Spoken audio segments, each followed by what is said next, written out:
Coming up next on The Voice of Alabama Politics, is an Alabama prison sentence a death sentence? Also, is there a tax rebate coming?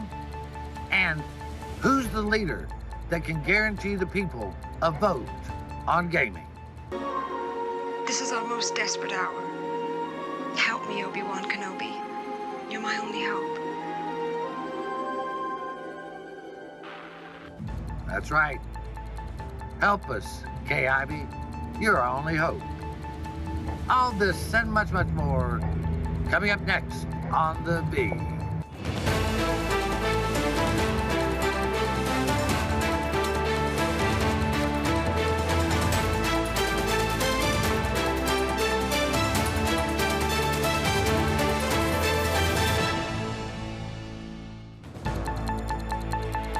Welcome to The Voice of Alabama Politics, where we tackle the tough issues so you have the hard facts. I'm your host, Bill Britt, and today I'm joined by Susan Britt, research guru extraordinaire, and Josh Moon, columnist and investigative reporter at APR. Welcome. Hey, y'all. Hey, guys. Here we are back again outside of beautiful downtown Attalla, one of the garden spots of Alabama. It is beautiful this time of year, I hear. Yeah, It is absolutely. At the foot of Sand Mountain, we might say, too. Oh, yeah. Susan, Josh, we have seen this so many times. Over and where over and this over. gambling issue just is a thorn in everybody's side, and we have to do something to settle this issue. And you know what? We know this, that nothing big ever happens without the governor of Alabama getting behind it. And nobody, I would argue, has done more to cover big issues than Governor Kay Ivey. Whether you like it or not, she has taken the bull by the horn and done more, Susan, than her male predecessors have done to move Alabama forward. She has. She's worked on our prison systems, which desperately needed to be addressed for decades. She's moved into infrastructure. Everybody hated the gas tax, but they don't hate it when the potholes get filled. So, and when the infrastructure is actually moving the state forward and our possibilities of economic development. And Josh, this last week, or it's been, it was Friday last, the Alabama Supreme Court, in all their infinite wisdom, decided that they were going to shut down the racetrack in Macon County and also the one in Lowndes County, and saying that they were a public nuisance. This is They're all going after Greene County now, too. and they're going after Greene County next. And so this has got to stop. We cannot do this anymore. This is costing jobs, livelihoods, and everything else. You know more about this gaming issue than anybody I know. Give us your thoughts here. Well, so there are a lot of that's a lot. There's a lot of things to kind of unpack on the whole thing. The Supreme Court ruling, it's reached the point of absurdity with this court and the gambling issue. They essentially made up laws to override a constitutional amendment that was passed in Macon, Greene, and Lowndes counties. They just simply made up law. They made up law to determine that the bingo that they think is bingo is the only bingo that could be played, regardless of what voters and the legislature had in their intent. All right, that doesn't happen. I don't think the average person understands how unusual that is to have occurred. So regardless of all that, so this has left us in this bind, in this fight now for going on 15, 16 years since the Supreme Court decided that we cannot play electronic bingo except in the Porch Creek casinos because they're federal, and the federal government has determined that you can play bingo electronically. So this is a whole convoluted mess of things. But the bottom line is this: we're losing billions, actually. We're losing billions of dollars annually because we refuse to simply regulate gaming and authorize some form of gaming in this state that we can appropriately tax. And right now there is a bill that has been pushed for the last 3 sessions, I believe, that would do exactly that. It's not going to be an expansion of gaming. We already have gaming in the state. We're going to essentially have probably less gaming actually under this bill. But in return, we're going to create 15,000 jobs and have $1 billion worth of revenue to play around with every single year that we could use for scholarships, for health care, for a variety of purposes. But we need somebody to do that. And I know y'all have a lot of faith in Kay Ivey, and I don't dislike her, but we disagree on a number of things, and I wish that I would like her a lot more. I'll say it this way. I would like her a lot more if she would just come in and settle this, because let me tell you, this is a very popular issue. This bill is very popular with voters, and they do not care about the overall specifics of things. Pass this bill, give them a lottery, give them sports wagering, give them a handful of resort casinos around the state, and move the hell on with this. It's done. It's done, and nobody will fault you for this. Susan, again, Governor Kay Ivey has taken leadership on controversial issues. This is not even a controversial issue. It's really not. And it's possible under her leadership that this can happen. Now, there's two things that have to be addressed here. Legal gaming and illegal gaming. Mm-hmm. Right Yes. now, we have legal gaming here. It's going on. And you can argue all you want to. I mean, these are just legacies of Bob Riley's bingo wars that, in my opinion, were to do nothing but profit the Indians casinos in Mississippi. They were. But all that having been said, we can argue that all we want to. The thing is, right now, in Jefferson County alone, there are 17 to 20,000 illegal bingo machines in Jefferson County. Over in Greene County, Oh, heavens. you got some cats running some casinos over there that I'm almost terrified to talk about. Yeah. Because this, as to quote the former president, there's some bad hombres. Yeah, you're right, though. It's not a controversial thing. You know, it's only controversial within that Montgomery bubble. All right, you leave outside of that bubble, and you tell people, here's what we're going to pass. You come to North Alabama sometime and tell people, this is what we're going to pass. We're going to have a nice resort casino over in the northeastern part of the state. We're going to put one in Birmingham. We're going to have the Porch Creek facilities around. Victoryland will run. Lowndes County will run.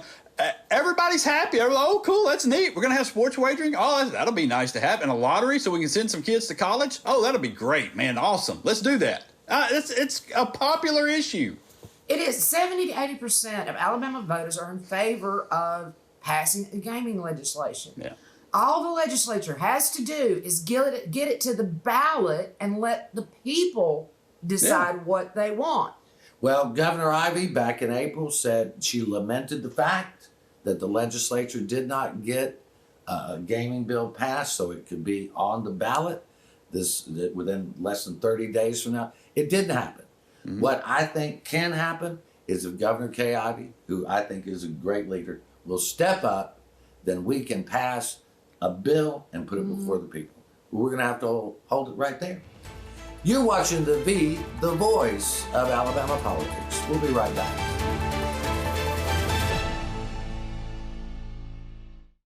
I'm Donald Trump, and I love Alabama. As many of you know, there are few issues facing our nation as important as election integrity and election fraud. This is why the people of the great state of Alabama must work together to make it easier to vote and harder to cheat. So get out, register to vote, and get a photo ID so you can make your voice heard and decide the future of our great country. Thank you.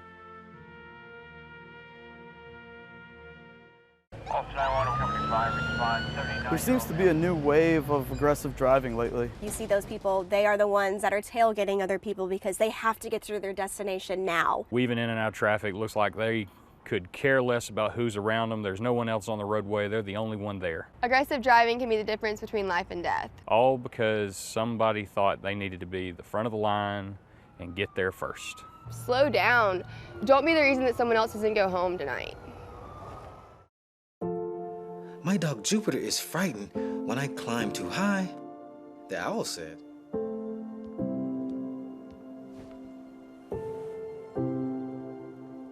Check for monsters, Daddy. I did, honey. There are no monsters. You're perfectly safe.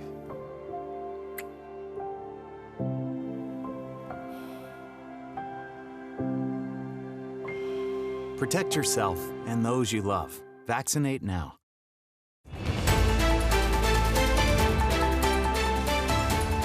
Welcome back to the voice of Alabama politics. This week, or this past week, the Supreme Court of the United States of America met to hear oral arguments in a case that involves Alabama redistricting. The plaintiffs have said that Alabama's Republican lawmakers did not redistrict correctly, that because of the population of the black community, that we should have 7 districts, not the 6 that we have the 7, but 1 minority. There should be 2 minority districts. Josh, you listened to the oral arguments as we did as well, and it sure seemed like the Republicans and the Republican appointed justices were heavily leaning toward favoring Alabama's districts and not allowing a second minority district. Yeah, and I think you were correct when you first described them as Republicans. It's weird to listen to oral arguments and to have a Supreme Court justice essentially rewrite the argument for you on the fly so it would be more palatable to the court. That's what Samuel Alito did, right? Yeah, that's what he did. I mean, he basically told the Solicitor General from Alabama, LaCour, that his arguments were pretty far-reaching out there, which basically means that there's no chance that you're ever going to get some of these things through the court. But he said, let me narrow it down for you and tailor it for you and tailor what I think you meant to say. I assume that's what they're doing, but I will say, there were some pretty pointed criticisms from Alito and from Barrett and some others about the arguments from Alabama, and there were some really pointed criticisms, obviously, from the more liberal justices on the court. And I think Ketanji Brown Jackson said, this is. The intent here does not have to be racist, okay? The racism does not have to be the intent if you produce maps that are discriminatory. And when you have a black population of 27% and a congressional district maps that are basically representative and only 14%, that's a problem, particularly when we know we're going to have these maps for the next decade. And that population growth is going to continue to go that way. So, I think ultimately we'll see what they do. But, I'm not necessarily convinced they're not going to send this back. I mean, you keep in mind the appellate court below included 2 Trump appointees, and it was a unanimous decision by them that these maps were not proper and should be redone.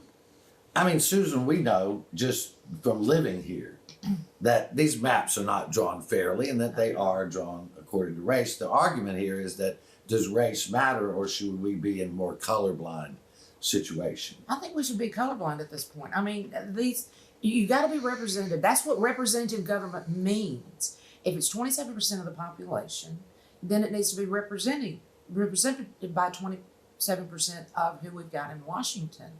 I mean, that's just anything other than that to me is just criminal and backwards. But we're talking about fairness here, and fairness is never entered in. No. And Justice Supreme Court Justice Roberts, he is the Chief Justice, and he has done his best to roll back the Voting Rights Act of '65, and this would give them a further opportunity to erode it under this would demolish Section 2. it. This would be the end of it. This would be the end of the Voting Rights Act, essentially. This is the only provision that's really left that has any teeth in it to ensure fairness in drawing the maps and gives people an avenue to sue over this sort of thing. Without this, essentially gerrymandering becomes legal. And there's no recourse for most people out there to handle it in any way, shape, or form. Well, I mean, like we've said time and again, we've been in the rooms when they've been talking about these things, and it becomes a partisan joke. It does. It really does. I often remind some of my Republican friends that it was Democrats that drew the map that allowed them to win Right. in 2010 to gain a supermajority. Joe Reed drew those maps, and it was drawn fairly enough that the Republicans could actually win in a landslide. Yeah, listen, I'm against basically any partisan drawing of maps, really. I don't want the Democrats to have an advantage. I don't want the Republicans to have an advantage. I want there to be a coalition of people that you can bring together using computer models and analytics and a certain benchmarks that you have to meet, keeping counties together, keeping communities together, and I want the maps to be drawn fairly. And however they shake out is how they shake out, and that's fine with me as long as they're fair and there's a committee and we remove as much politics from it as possible. That's all I've ever wanted out of this. Yeah. And don't forget, other states will take it if this comes back and gerrymandering becomes what we call legal. Other states are going to do the same thing. It's just going to be a massive rash all over the country. Race-based, yes, yeah, absolutely. Race-based. I think the interesting thing, we're going to have to move on, but we'll see how this plays out. Susan, I asked this question, is being sentenced to an Alabama prison a death sentence?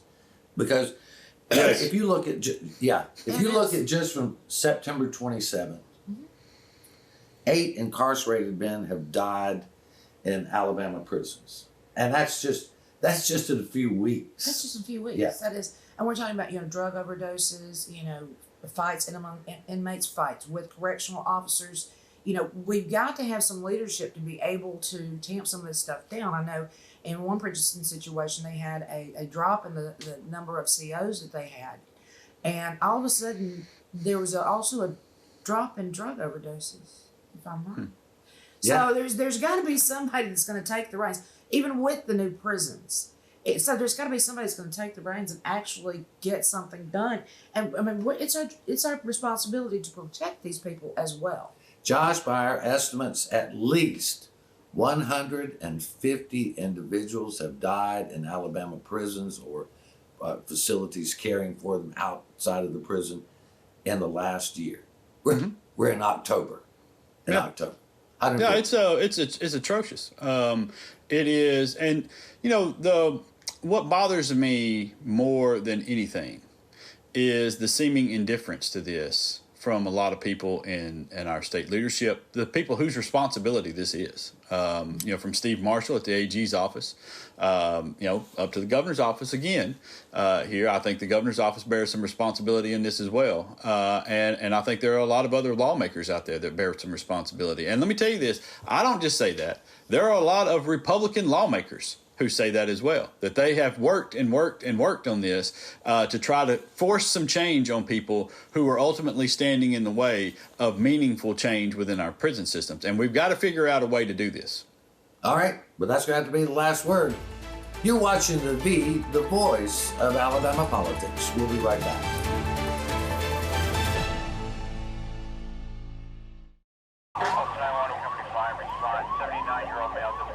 Throughout my career, I've seen many crashes, and a lot of the fatalities are from people who haven't worn their seatbelt. Cars have rolled over multiple times. I've had people end up in lakes, ravines. I've been looking for people in the woods for a couple hours before. Usually just about every bone in their body is broken, their organs have ruptured, and typically they die. You want to save a life, just simply click a button and put the seatbelt on. Seatbelts really do save lives. There was an old woman who lived in a shoe. She had so many children, she didn't know what to do.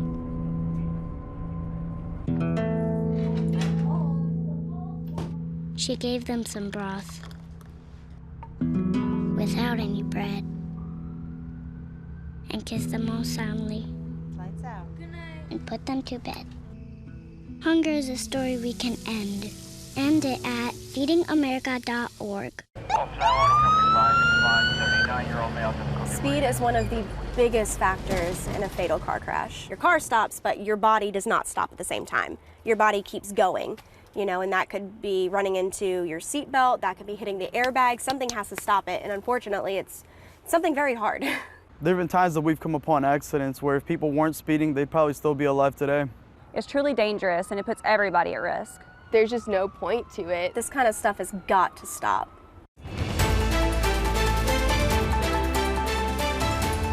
Welcome back to the voice of Alabama politics.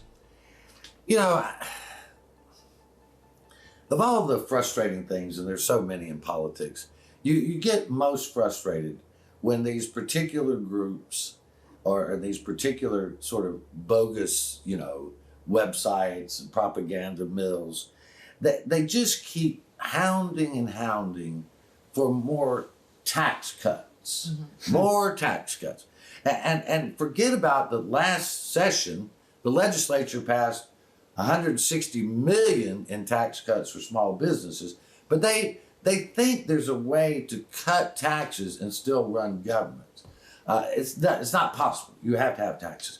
But Governor Ivey has said that she wants to look at and will probably try to pass a one-time tax to send people back, basically a rebate, because we're flush with cash. She also says doing it every year is not sustainable. Of course, doing it every year is not sustainable. We don't have those kind of funds. Maybe if we had the gambling money, we could do something like that. But when we're talking about a one-time surplus, it's not sustainable over a period of time. Anybody who's balanced a checkbook knows that. Josh, it just shows a lack of fiscal understanding of how government works. Nobody wants to pay taxes, but we have to have taxes to actually run the government. Yeah. I mean, it's nice to have these roads and schools and police officers and firefighters that come to help. It's like this is how these things work. The Army that we pay for and all the tanks and airplanes. I don't know. A rebate thing is fine. I've certainly, enjoyed a couple from the federal government over the last few years. But at the same time, we just talked about a really big issue, a really terrible issue here in our prison system and the hiring of guards. Surely there's something that we could do with this excess cash that would entice people to join our ranks of correctional officers, something along those lines. Or, maybe we could build a bridge in Mobile so we're not paying a toll. I don't know, something that we're doing that, with some of this stuff that's going to carry forward and help people and help the state. Or maybe save it for another project that may be coming up that's having problems getting funding I don't know what it is right now, but I know in our budget, our household budget, we always plan for that. Well, look, one-time rebate, it's just a gimmick in my mind. Very much. It's a gimmick. Yeah. It doesn't, but the problem is usually the people that need the money the most, they're not the people that are going to get it. Right. No. It's going to go to people who don't really need it. They'll find a way for them not to qualify. That's not how it works. If you tell me that you're going to send out substantial rebate checks to people making less than $25,000 a year, and who are eligible for Medicaid or whatever, then okay, send it to those folks and let's help them out and let's pay a few of their bills, maybe have a nice Christmas for the kids, or something, but right now, you're going to send out a small check to a fraction of people in the state, and it's not going to be, for most people, it's not going to help them that much. Where when you combine it together, you could do some pretty cool things with this that would further the state and make some really bad things better. Well, and again, let's go back to the fact this isn't money that Alabama earned. No. It's federal funding. It's not. It's federal money that our Republican friends didn't want to take in the first place. Right. But now that we're flush with cash, they're like, oh man, and let's give some back to the people. Going to a lot of ribbon cuttings that they didn't have anything to do with. Yeah. They didn't even tie the damn bows on the ribbons. It's honest to God, it's I understand. You're 100% right, and I understand wanting to get a little bonus here or there, do something to help the people. But I mean, there are so many things that we could do that would actually help people. And if you're really worried about the tax structure and doing this, I tell you where you could cut taxes on the lower half of the state and then raise them on the upper half, and I think we'd be into something there. Blasphemy, Josh. This is not the way to do things. Is he a socialist? Yeah, I don't know. I am. Talk about Josh behind his back. No, well, we won't talk about you behind your back. Hey, and look, I get it. This is a mantra, cutting taxes, but be reasonable about it. I do think one thing we should do, And I was going to we're looking at Alabama Rise, one of the premier organizations, and bless you, in Alabama that does so much good and tries to do so much good. They're more than 400 members voted on their agenda for 2023 session. And right at the top is ending the Alabama state tax on groceries. Now, you want to help folks. There you go. Take that tax off the groceries, you know. Yeah. Put that access to federal money over to replace the tax money on groceries. There you go. What's amazing, and what I bet there's somewhere John Knight is like pulling his hair out. Okay, I mean, because he's been pushing this thing for 2 decades now. He brought that bill to repeal the grocery tax for 2 decades, and now all of a sudden there's a group of Republicans who think they've discovered the Titanic or something at the bottom of the ocean. You know, when people have discovered it for years ago, and it's Yes, stop double taxing people for their food. Why are we taxing food? We're taxing people to eat, man. Come on. Well, you know, one of the things I've been doing recently, and it's sort of a dirty trick. I'll go up to somebody and say, how much is a gallon of milk? Well, what do you mean? Well, I mean, you complain about how much your gas is. How much is the milk? Because maybe you should look at putting milk in your car. Well, you can't afford to put milk in your car. You know? You can't. No, you can't. And you know, and then you say, hey, and how much is a loaf of bread these days? Do you have any idea? Nobody I've talked to knows how much a gallon of milk or how much a loaf of bread costs. Guess what? I must be hanging around with some rich folks, right? That's right. That's right. Yeah. You know. But they know how much gas is, right? They know how much gas is. Oh, well, yeah, because they've got the Biden I did that sticker on the. Yeah. But check out your milk prices. If you're a politician and don't know what milk costs, you're making too much money. Yeah, that's right. And you know, I'll just say, I think I'll tell you this, there are a whole lot of people out in this state right now that know exactly what the cost of milk is. And there are a whole lot of them in this state that know that they can't afford it. And every little bit helps those folks a lot. So to me, if you want to do a tax rebate and you want to really help people, repeal that tax on food and send the rebates out to the people who really need it. All right, well, that's going to have to be the last word. You've been watching the voice of Alabama politics. You watch us because we watch them.